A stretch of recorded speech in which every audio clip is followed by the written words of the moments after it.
போலி பெண்ணிய வாதி அப்படின்னு எடுத்துக்கிட்டாலும் சரி, இல்லை வியாதின்னு நீங்கள் சொன்னாலும் சரி, அது பர்ஃபெக்டாக பொருந்தும் பூர்ணிமா மாயாவுக்கு. அப்படிப்பட்ட பூர்ணிமா சூட்கேஸ் எடுத்துட்டு எஸ்கேப் ஆயிட்டேன் அப்படின்னு சொல்லிட்டு வந்துட்டாங்க. இவங்க யூஸ்வலாக உள்ள இருக்கும்போது சொல்லிட்டே இருப்பாங்க, பணம் தானே வேணும், அதுக்கு தானே இவ்வளோ கேவலமாக ஒரு கேம் ஆடுறாங்க, எடுத்துட்டு போக சொல்லுங்க, கொடுத்து விட்டுருங்க, ஷோவை இழுத்து மூடுருங்க, நாங்கள் கிளம்புறோம் அப்படின்லாம் வேற சொல்லிட்டு இருந்தவங்க பணத்தை பார்த்ததும் பல்ல இழிச்சிட்டு எடுத்துட்டு ஓடி வந்துட்டாங்க. நான் வந்து அவங்களுடைய அந்த எவிக்ஷனை ரொம்ப சரியான எண்டிங்காக தான் நான் பார்க்குறேன். நான் பணத்தெல்லாம் பெருசாக பார்க்கல. அவங்க தொடர்ந்து இந்த மாதிரி சொல்லிக்கிட்டே இருந்தாங்கல்ல, அதனால இந்தா போ எடுத்துட்டு போ பணத்தை அப்படின்னு சொல்லாம சொன்ன மாதிரி தான் இருந்துச்சு அந்த எண்டிங். அதை விட ரொம்ப முக்கியம், ரெட் கார்டு சம்பவத்தில் முக்கியமான பில்லர் மாயாவோட சேர்ந்து இவங்க தான். மாயா இவங்க அப்படின்னு சொல்லிட்டு பிரிக்க தேவையில்ல, ரெண்டுமே ஒன்று தான். ஒன்றுமே இல்லாத விஷயத்துக்கு விமன் சேஃப்டி அப்படின்னு சொல்லிட்டு எடுத்துட்டு வந்து பிராண்ட் பண்ணாங்கல்ல. கமல் சார் வச்சு செஞ்சு விட்டுருக்கணும் குறும்படெல்லாம் போட்டு. ஆனால் அவர் பார்த்தீங்கன்னா பவர் எடுத்து கொடுத்து இவங்கெல்லாம் ரெட் கார்டு தூக்குனதும் அனுப்பி விட்டாரு பிரதீப்பை. ஒருத்தனுடைய வாழ்க்கையை, கனவை, ஒருத்தனுடைய முன்னேற்றத்தை ரொம்ப கேவலமாக தடுத்துருக்குறாங்க. அதில் முக்கியமான புள்ளி தான் இந்த பூர்ணிமா. இந்த பூர்ணிமா பார்த்தீங்கன்னா இப்போ திரும்ப ஸ்டேஜுக்கு வந்து என்ன சொன்னாங்க, சார் நான் வந்து இங்கே வெளியே இருக்கிற கைத்தட்டெல்லாம் பார்த்து பயந்துட்டு இருந்தேன் சார், ஏன்னா கொண்டாடுறாங்க சார் அப்படின்னாங்க. யாருங்க யாருங்க யாருங்க அப்படின்னு சொல்லிட்டு பாக்குற மாதிரி தான் இருந்துச்சு. இதுல வேற வந்து ஃபீனிக்ஸ் பூர்ணிமா அப்படின்னு சொல்லி சொல்றாங்களாம். ஃபீனிக்ஸ் அப்படின்றதெல்லாம் பெரிய பெரிய தலைவர்களுக்கு அந்த கதையை சொல்லுவாங்க. அதுவே ஒரு புருடா கதைன்னு வச்சுங்களேன். ஃபீனிக்ஸ் பறவை அப்படிங்கிறது பாத்தீங்கன்னா நெருப்புல எரிஞ்சு செத்தாலும் சாம்பல்ல இருந்து திரும்பவும் மீண்டு எழுந்து வரும் அப்படின்னு சொல்லுவாங்க. அந்த பறவை இருக்குல்ல, அந்த பறவையே இப்ப பூர்ணிமாவை இப்படி கூப்பிடுறாங்கன்னு தெரிஞ்சிச்சுன்னா திரும்பவும் அந்த சாம்பலுக்குள்ளவே போயிட்டு அடக்கமாயிக்கும். அப்படி ஒரு பிளேவை இவங்க பண்ணிட்டு ஃபீனிக்ஸ்னு கொண்டாடுறாங்களாம். நான் கூட ஆரம்பத்தில் ஏதோ போனிக்ஸ் வேற ஏதோ மீன் பண்றாங்க போலன்னு நினைச்சிட்டு இருந்தேன். அது சில பேர் பண்ணாங்க, அது யாருன்னு தெரியும். நம்ம எல்லாரை விட பூர்ணிமாவுக்கு நல்லாவே தெரியும் யார் அதை பண்ணுது அப்படின்னு சொல்லிட்டு. அது ஒரு சின்ன கிரிஞ்ச் கூட்டம், செட்டப் கூட்டம் தான். கமல் சார் நீங்க திட்டம் போதெல்லாம் நாங்க திரும்பி வந்திருக்கோம் சார்னு சொல்லிட்டு அவர்கிட்டே உளர அவர் அப்பவே சொன்னாரு, நான் திட்டுனது இல்லை, நான் எல்லாம் கோவம் வந்து திட்டினா எப்படி திட்டுவேன்னு சொல்லிட்டு உங்களுக்கு தெரியாது அப்படின்னாரு. கமல் சார் எபிசோடே ஒரு ட்ராமா அப்படின்ற லெவல்ல கோச்சைப்படுத்தி பேசினவங்க, பிக் பாஸ் உள்ள இருக்கிறதே அன்சேஃப்னு உருட்டினவங்க. இந்த உருட்டுகள் இவங்க வாயில வர வார்த்தை எல்லாமே இப்படிதான் இருக்கும். இதுல you want some Maya tonight அப்படின்வாங்க. அங்க விஷ்ணு குளிச்சிட்டு இருந்தா கதவை திறந்து போய் பார்த்துட்டாங்களாம். பாத்ரூம்ல டாப்பால் இல்லை அப்படிங்கிறது அது எல்லாருக்குமே தெரிஞ்ச விஷயம். அது வர்றவங்கிட்ட போய் கேளுங்க அப்படின்றாங்க.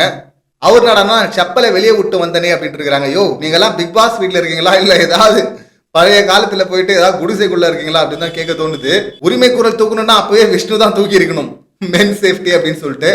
அப்படியெல்லாம் சிக்க வேண்டியவங்க இந்த மாதிரி ஒரு கேம் ஆடிட்டு இப்ப ஏன் இதெல்லாம் நம்ம பேசுறோம்னா, அவங்க ஸ்டேஜ்ல வந்தாங்க, உருட்டினாங்க, கிளம்புனாங்க அப்படின்னு சொல்லிட்டு விட்டுலான்னு பார்த்தா இங்க ஒரு ஷோ ஒன்று பொங்கலுக்காக பண்றாங்க அப்படின்னு நினைக்கிறேன். அந்த ஷோல வந்து பிரதீப்க்கு என்ன பதில் சொல்ல போறீங்க அப்படின்னு சொல்லிட்டு கேள்வியை கேட்கிறாரு அந்த ஆங்கர். அதுக்கு அவங்க சொல்றாங்க, நான் யாருக்கும் ஆன்சரபிள் கிடையாது அப்படின்னு. ஆன்சரபிள் கிடையாதா? ஆன்சரபிள் கிடையாது அப்படின்னா எதுக்கு உங்க அம்மா வந்து பிரதீப்க்கு ஃபோன் பண்ணி பேசினாங்க? அவங்க சத்தியம் கேட்க இவர் எதுக்கு வாக்கெல்லாம் வேற கொடுத்தாரு? 2வது முறையா குத்தப்பட்டிருக்காரு பிரதீப். இந்த விஷயத்தை பொறுத்தவரை குத்தி இருக்கிறாங்க, குடும்பத்தோட குத்தி இருக்கிறாங்க அப்படின்னு தான் சொல்லும். ஏன்னா அவங்க அம்மா கூட இங்க வந்து சொல்றது, எங்க பொண்ணு எப்பவுமே கரெக்டாக தான் சார் பண்ணும், அப்படி கரெக்டா பண்ணதுக்கு எதுக்குமா அங்க போயிட்டு போன் பண்ணி மன்னிப்பு எல்லாம் கேட்டீங்க? ஏற்கனவே நம்ம அந்த பணப்பெட்டி டாஸ்க போய் பார்த்திருந்தோம். வண்டுகள் சிண்டுகள் உருட்டுகள்லாம் பாத்தீங்கன்னா அங்க போயிட்டு அவர் போய் பிராண்டி இருக்கிறாங்க.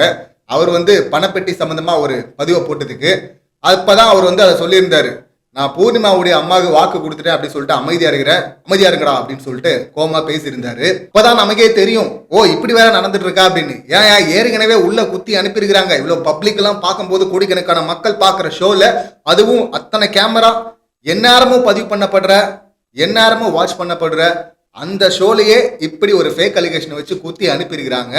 அதுக்கப்புறமா அவங்க சம்மந்தப்பட்ட ஆட்கள் கிட்ட பேசுறதே தப்பு, இதுல வேற வந்து அவங்களுக்கு வாக்கு வேற கொடுக்குறியே, கொஞ்சமாச்சு அறிவு இருக்கா அப்படின்னு தான் நமக்கு கேட்கணும்னு தோணுது. ஏன்னா அவ்வளவு கோபம் வருது இதெல்லாம் பார்க்கும்போது. இப்ப 2வது முறையா குத்தப்பட்டதா உணர்ந்திருப்பாரு. இப்ப வலிக்கும், அவருக்கு வலிக்கும். எதுக்கு இந்த வாக்கெல்லாம் போய் கொடுக்கணும்? யாருக்கு வாக்கு கொடுக்குறீங்க? இங்கதான் வந்து அவங்க அம்மா சொன்னாங்களே என் பொண்ணு எல்லாமே கரெக்டா தான் பண்ணுவா அப்படின்னு சொல்லிட்டு இங்க வெளியே வந்து ஒரு உருட்டு, அப்படியே பின்னாடி பின்வாசல் வழியா போயிட்டு அங்க முக்கோடை போட்டு அங்க போய் மன்னிப்பை கேட்டுருது. அது வேற ஒரு உருட்டு. இப்ப இவங்க சொல்றதுனாலன்னா முன்னாடி வந்து நான் யாருக்கும் ஆன்சரபிள் கிடையாது. ஆன்சரபிள் கிடையாதா? நீங்க ஒரு பப்ளிக் ஷோல இப்படி ஒரு விஷயம் பண்ணிருக்கிறோம், பெரிய தப்ப பண்ணிருக்கிறோம் அப்படின்னு சொல்லிட்டு அவங்களுக்கு நல்லாவே தெரியும், தெரியாமலாம் கிடையாது. ஸோ ஃபேக் அலிகேஷனை வச்சு எப்படி விமன் சேஃப்டி அப்படின்னு சொல்லிட்டு காரணத்தை காட்டி விமனைசர் இல்ல விமனுக்கு பாதுகாப்பு இல்லை அப்படின்னு சொல்லிட்டு அமுச்சு விட்டாங்களோ, அந்த பூர்ணிமாக்கு நான் பார்த்து மக்கள் மத்தியில ட்ரெண்டான ஒரு விஷயம் பார்த்தீங்கன்னா ட்விட்டர்ல தொடர்ந்து ட்ரெண்டிங்ல வந்தது இந்த காஜி பூர்ணிமா அப்படிங்கிற அந்த ஹேஷ்டாக் தான். போனிக்ஸ் ஃபீனிக்ஸ் அப்படின்லாம் நம்ம பார்க்கல. மனசாட்சி தொட்டு சொல்லுங்க, நிஜமாவே உங்களை கொண்டாடுறாங்களா இல்ல உங்களுக்கு செட்டப் பண்ணப்பட்ட இந்த விஷயங்கள்லாம். அடுத்து பார்த்தீங்கன்னா விஜயகாந்த் சாருடைய அந்த நினைவிடத்துக்கு வேற போயிட்டு வந்தாங்க. எல்லாமே பிஆர் ஒர்க்கு தான். உங்க ஃப்ரெண்டு ஒருத்தர் பிஆரா இருக்காங்க அப்படின்னு அவங்க சொன்னாங்கல்ல. இது பண்ணுவாங்க. இது நிறைய கண்டஸ்டன்ட் பண்ணியிருக்கிறாங்க. ஜெயிச்ச கண்டஸ்டன்ட்டுக்கே இந்த மாதிரி பயங்கரமா டிஸ்கஸ்லாம் பண்ணி பண்ணி அதுக்கப்புறம் அவங்க காணாம போனதெல்லாம் பார்த்துருக்கிறேன் கண் கூட. இதுல இவங்கெல்லாம் நெகட்டிவா நேம் எடுத்துட்டு வந்துட்டு உருள்றாங்க. இதுக்கு முன்னாடி நிறைய சாம்பிள் இருக்கு. அவங்கலாம் சின்ன சின்ன நெகட்டிவிட்டியோட போனவங்க. அவங்க வந்து இந்த மாதிரி தலைவி அப்படின்னு சொல்லிட்டு ஒரு கூட்டம் வந்து மாலை போட்டு கொண்டாடுறதெல்லாம் பார்த்தோம். அதுக்கப்புறமா வந்து ரொம்ப நெகட்டிவிட்டியா இருக்கு, எங்களால் இதை தாங்க முடியலன்னு கத்தி கதறதெல்லாம் பார்த்தோம். என்ன லேட்டா கத்துனாங்க இவங்க, அதே போல லேட்டா கத்துவாங்க போல இருக்கு. ஒரு நாள் எல்லாருக்கும் என்ன புரியும், அன்னைக்கு எல்லாமே எல்லாருக்கும் புரியும், அத்தனைக்கு பிறகும் பூ பூக்கும் அப்படின்ட்டு இருக்கிறாங்க. அத்தனைக்கு பிறகும் இவங்க செய்யற செயல் அத்தனைக்கு பிறகும் ஒண்ணு பூக்கணும் அப்படின்னா அது மன்னிப்பு தான். அந்த மன்னிப்பு தான் மக்கள் எதிர்பார்க்கிறாங்க. குறைஞ்சபட்சம் அந்த மன்னிப்பு கேளுமா, மன்னிக்கிறது நாங்க ரெடியா இருக்கிறோம் அப்படின்னு சொல்றாங்க. ஆனா இவங்க கேட்க மாட்டாங்க. கேட்காத அப்படின்னு சொல்றதுக்கும் ஒரு சின்ன கூட்டம் இருக்கும். அதெல்லாம் பார்த்துக்கலாம் வா, செட்டப் பண்ணிக்கலாம் வா அப்படின்னு சொல்லிட்டு அந்த கூட்டத்தை வச்சு பொய்ய சொல்லி சொல்லி சொல்லி உண்மையாக்கலான்னு பாக்குறாங்க.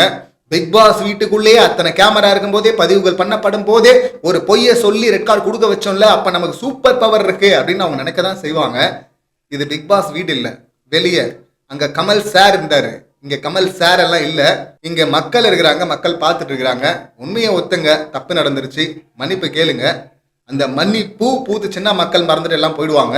அதாவது கனவை நோக்கி போனோம்னா சொல்லுவாங்க, எது உங்க கனவோ அதை சொல்லிக்கிட்டே இருங்க, அதை நோக்கி நீங்க போயிடலாம் அப்படின்னு. கனவை நோக்கி போறதுக்கு ஆப்பர்ச்சுனிட்டிக்கு அது வேணா யூஸ் ஆகலாம்.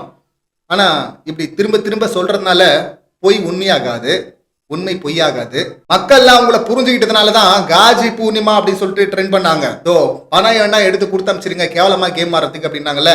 ஸோ இப்ப அந்த பணமும் இங்க பெண்களுக்கு பாதுகாப்பு இல்லை அப்படின்னு உருட்டுனாங்கல்ல, அப்படி உருட்டுன உருட்டுக்கு தான் இங்க மக்கள் கொடுத்த பட்டம். இது வந்து பியூரா அவங்க பண்ண பர்ஃபார்மன்ஸுக்கு கிடைச்ச ரிவார்டு. ஸோ காஜி பூர்ணிமா அப்படிங்கிறது அந்த ரெண்டோட தான் இவங்க வெளியே வந்திருக்கிறாங்க. திரைக்கதையில பாத்தீங்கன்னா சரியான எண்டிங் தான். ஆனா அது மட்டுமே எனக்கு பத்தாது, இன்னும் வேணும் நெகட்டிவிட்டி அப்படின்னு சொல்லிட்டு அங்க ஒரு கமா போட்டு திரும்பவும் அந்த ஸ்டோரிய கண்டினியூ பண்ண ஆரம்பிச்சிருக்கிறாங்க.